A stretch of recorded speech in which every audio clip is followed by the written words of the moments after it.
हाँ, तो जनाब किताबुल अवाइल इमाम इब्न अबी आसिम की खोल है, उसमें लिखा है कि इस उम्मत में पहली दफ़ा बैठ के खुतबा हज़रत मुआविया ने शुरू किया कि उनका पेट भर गया था और चर्बी वाला हो गया था, वो खड़े हो ही नहीं सकते थे, इतना बड़ा पेट हो गया था उनका।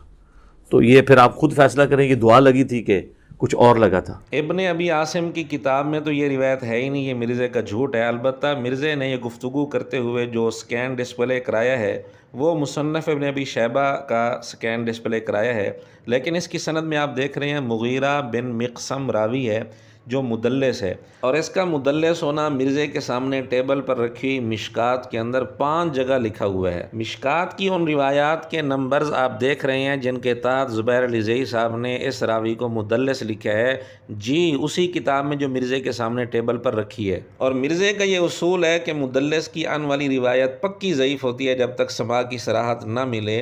अब मिर्ज़े के शागिर्द बताएं कि मिर्ज़े ने ये ज़ईफ़ रिवायत जो ख़ुद इसी के उसूल के मुताबिक पक्की ज़ईफ़ है, बयान क्यों की है।